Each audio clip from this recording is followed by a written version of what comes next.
Pendientes de las últimas horas, vamos también al análisis geopolítico, mirando la tensión en Ucrania, pendientes de la cumbre de la OTAN, de las advertencias a Donald Trump sobre una amenaza terrible en el caso de que haya un mal acuerdo para Ucrania, y pendientes también del alto el fuego en Líbano que peligra en las últimas horas. Vamos a analizar estas cuestiones con Aníbal González, experto en geopolítica, que está con nosotros una semana más. ¿Qué tal? Muy buenas, Aníbal. Muy buenas tardes.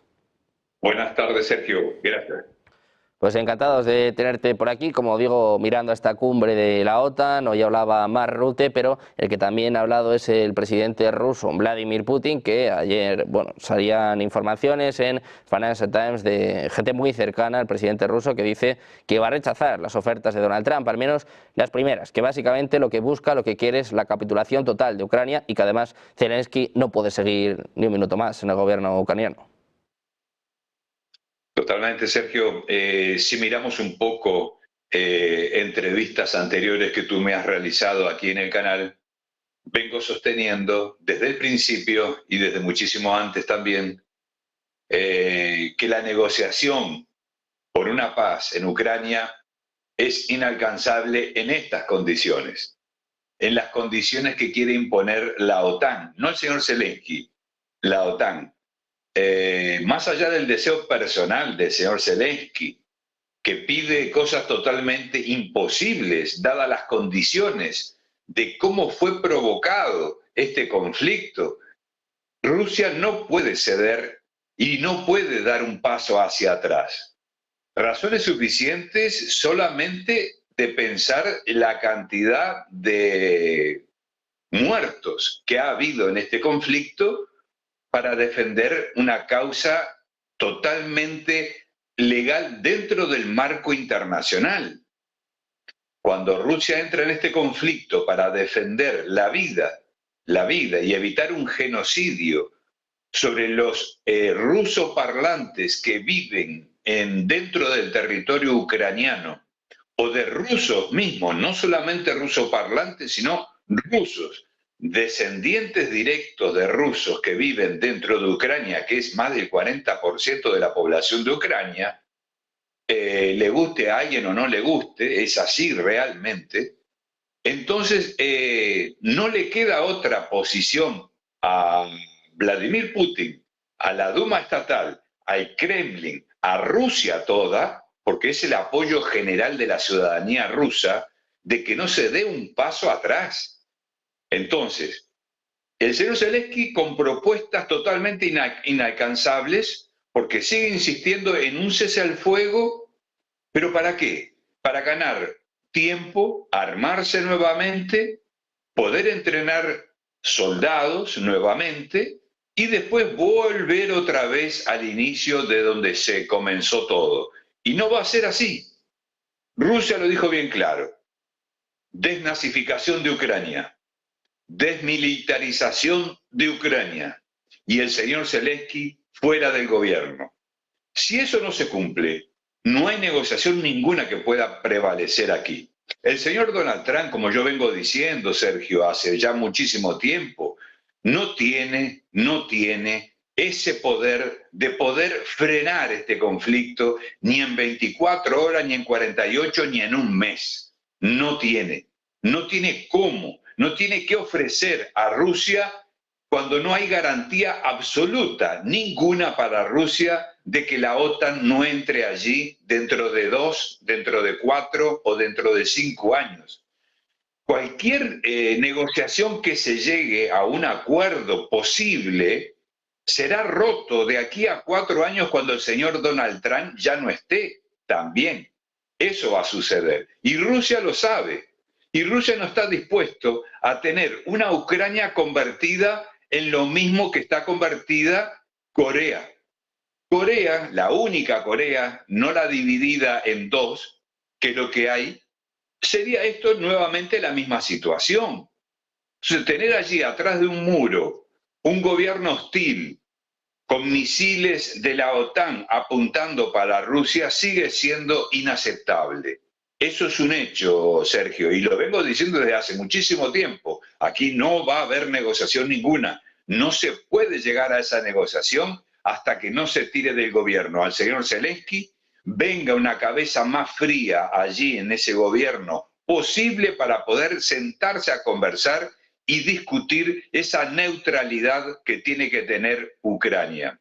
Me preguntan, Sergio, discúlpame un minuto, me preguntan por qué Rusia se preocupa tanto por Ucrania cuando ya tiene Finlandia, ya tiene Estonia, ya tiene Lituania, que son todas fronteras con Rusia.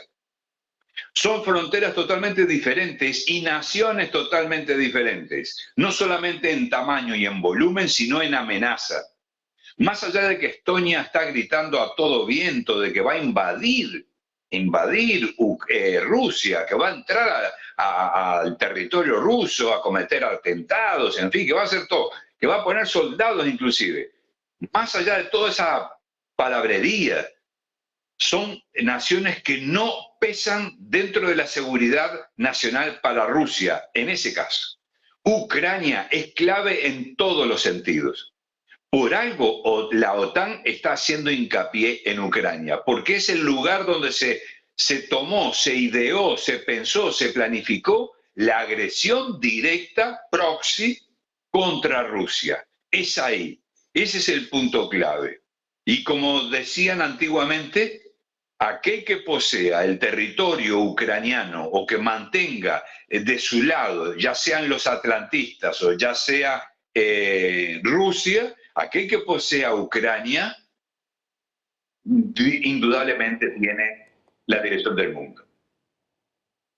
Bueno, pues pendientes de Ucrania y de la OTAN, como estábamos comentando, hay una reunión de ministros de Asuntos Exteriores en Bruselas, donde precisamente se debate esta cuestión. Le han preguntado por esto esta mañana a Dmitry Peskov, el portavoz de la presidencia rusa, que ha dicho que esto es una amenaza inaceptable para Rusia. Es una de las condiciones que ha puesto Vladimir Putin desde el principio, pero claro, ahora que se está hablando de acuerdos, ahora que se está hablando de negociaciones, es una cuestión, si se habla mucho de las líneas rojas de Putin, yo creo que esta es insalvable, ¿no? Que es una cuestión, vamos, que es algo que no puede suceder si queremos terminar con el conflicto con Rusia, básicamente. Totalmente. Fue claro, fue definido desde el principio, hasta en las negociaciones anteriores, neutralidad total y absoluta de Ucrania. Primeramente, es una de los principales puntos aquí es la neutralidad, pero el tema es ese, que no hay nadie que pueda garantir de que Ucrania se mantenga totalmente neutral. ¿Por cuánto sería? ¿Por 4 años? ¿Por 4 años? En 4 años Ucrania se rearma, se convierte otra vez en otra peor amenaza porque va a tener otros implementos, otras armas totalmente diferentes, más poderosas y más fuertes. Entonces, no puede haber esa situación planteada allí para el señor Vladimir Putin. Precisamente hablando de la OTAN y de Ucrania, te quiero preguntar también por la entrevista que ha concedido Mark Rutte a Financial Times, hablando directamente, mandando mensajes directos a Donald Trump, diciendo que hay una amenaza terrible para Estados Unidos, hablando de este supuesto eje del mal, ¿no? Con Corea del Norte, con Irán y con Rusia. También China está metida en este eje, y además dice el propio Rutte que un mal acuerdo para Ucrania sería un desastre para Estados Unidos. Vemos que no ha llegado Trump a la Casa Blanca, pero la presión desde luego está incrementándose. Sí, esto es el juego justamente de lo que venimos hablando hace un tiempo para adelante, de ese estado profundo que sigue presionando porque quiere el resultado, o sea, se va Biden, que es el muñeco que está adelante hoy, pero ellos quieren mantener esa ligación, ese poder dentro de la Casa Blanca, en la que ellos son los que están tomando las decisiones, en este caso referente al enfrentamiento entre la OTAN y Rusia. Vamos a olvidarnos de Ucrania. Ucrania ya no tiene ejército, no tiene nada. Zelensky habla de estar corriendo riesgo de perder la guerra. Ya la perdió y él no se dio cuenta, parece. No tiene nada, absolutamente nada, cómo enfrentar a Rusia, y dice que está preocupado porque puede llegar a perder la guerra. Y la guerra ya la perdió. Lo están sosteniendo, lo están aguantando, no sé cómo, desde abajo para que no se caiga. Pero el señor Rutte, otro mequetrefe creado, inventado, entrenado por este estado profundo para estar diciendo las estupideces que dice permanentemente todo el tiempo, peor que Stoltenberg. Salió uno y entró otro y es un molde peor que el anterior.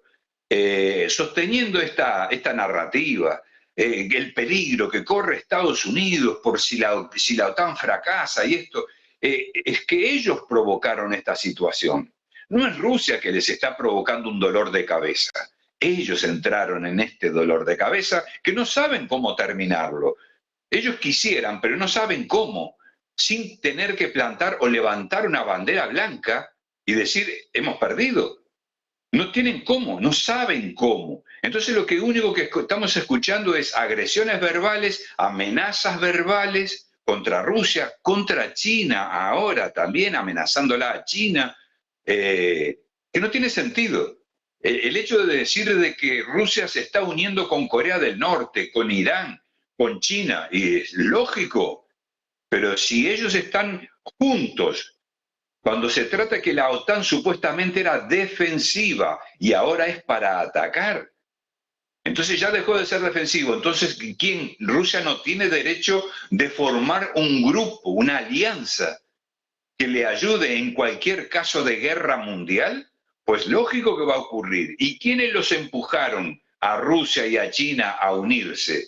Los propios Estados Unidos, con esas amenazas permanentes contra Taiwán, la amenaza permanente en Ucrania, las amenazas permanentes que tenemos en Medio Oriente. ¿Por qué Irán buscó la ayuda de una potencia nuclear? Porque Irán dice no querer saber de bombas nucleares, pero si tiene el respaldo y la garantía de respaldo absoluto de Rusia, que es la primera potencia mundial nuclear, está todo dicho. Y eso sabíamos que venía, sabíamos que se iba a plantear de esa manera. El problema es que ahora, aquella balanza que estaba totalmente fuera de... Perdón, totalmente fuera de control, ahora está más equilibrado. Por eso le están dando tanto a Rusia por todos lados. Lo intentan por Georgia, lo están intentando por Siria, lo están intentando por diferentes puntos para ver si consiguen de alguna manera desequilibrar esa tranquilidad que tiene Vladimir Putin para enfrentar a estos señores de la OTAN. Más se les ha complicado. Y Donald Trump tiene una tarea casi imposible para cuando llegue el 20 o el 21 de enero. Pues pendientes de Donald Trump, hablabas de esta tensión en Oriente Medio. Para terminar te quiero preguntar por esto, Aníbal, por el alto el fuego que lleva menos de una semana y que parece que ya está en peligro. Ayer hubo una supuesta violación por parte de Hezbollah, hubo respuestas, ataques por parte de Israel y hoy ya hay cruce de amenazas directo. Te quiero preguntar por esto, ¿cómo calificas estos primeros días de alto el fuego y sobre todo cuánto crees que va a durar, si se van a cumplir los 60 días? No, no se van a cumplir. Sergio, ¿quién pidió el cese al fuego? Lo pidió Israel. Hace 3 semanas atrás comenzó diciendo de un alto al fuego, un alto al fuego. ¿Por qué? No tenía personal para rotar el personal. Tiene problemas dentro del reclutamiento, ya tiene problemas Israel. Aunque no lo confiesen públicamente, los tienen. Tienen ese problema. Las bajas han sido enormes, aunque no lo reconozcan. Enormes, enormes. Más allá del daño que le han causado, que es grande también y muy importante tenerlo en cuenta, el daño que le han provocado al ejército de Hezbollah y en Hamás ni hablemos. Fue aplastante, realmente. Más allá la resistencia sigue de pie, no se detiene y no se va a detener. Ahora, en esta tregua que comenzó hace 4 días atrás, o 5 días, el tema es que fue Israel, inmediatamente apenas se habló de tregua, y inmediatamente salió disparando contra un grupo de civiles que venían dispuestos ya a ocupar algunas de sus propiedades de las que habían sido tirados del lugar. Israel rompió ya ahí la tregua y disparó y bombardeó inclusive un área allí. Lógicamente que Hezbollah va a responder también y eso es una continuación de todo esto. Ahora, ¿quién se beneficia en esta tregua? Israel. Lo dijo bien claro el señor Netanyahu. ¿Qué vamos a hacer en esta tregua? Rearmarnos. Fue lo primero que dijo. ¿Por qué lo está diciendo? Porque ya no tienen cómo defender ese famoso domo de hierro. No tienen, ya están sin municiones prácticamente. El desgaste ha sido brutal. Y sus propias Fuerzas Armadas están con un desgaste brutal. Y la psicología trabaja muchísimo. Y Hezbollah es muy especial en ese tema de trabajarle la psicología a estos señores. Eso es lo que han conseguido. Entonces, ¿qué tenemos aquí? Una tregua ficticia, Sergio. Eso va a durar poco y nada y va a seguir siendo lo que es, un tira y afloje de un lado y del otro. Ahora, a Israel está amenazando de que si esta tregua se rompe, Israel va a ir con todo contra Hamas en Gaza y va a ir con todo contra Hezbollah en Líbano. Es lo que quiere. Él quiere llegar a este punto álgido en el cual él tenga toda la razón para decir es necesario acabar con todo esto de una sola vez. Y ese es el punto final para el señor Netanyahu. Lograr lo que quiere a base de esa amenaza que la lleva a cabo, sin lugar a dudas. Si lo dejan, lo lleva a cabo. Y lamentablemente tenemos próximamente en la Casa Blanca un admirador y un apoyador nato del señor Donald Trump, que es, del señor Netanyahu, que es Donald Trump. Así que eso es el futuro que tenemos por delante. Va a ser un futuro caliente, va a haber mucha preocupación, no, mucha histeria pública en toda Europa con este tema de Ucrania, porque no va a haber acuerdo. Lo vengo diciendo ya desde hace muchísimo tiempo. En Ucrania no va a haber acuerdo y en Medio Oriente no va a haber un acuerdo tampoco. Si no fuera por dos estados, Israel no quiere absolutamente nada. Ya sacó a toda la gente de Cisjordania. Pues Aníbal, ¿qué podemos esperar del señor Netanyahu? Todos pendientes, desde luego, del 20 de enero y de lo que haga y de lo que consiga Donald Trump. Muchísimas gracias por estar con nosotros, Aníbal. Un placer.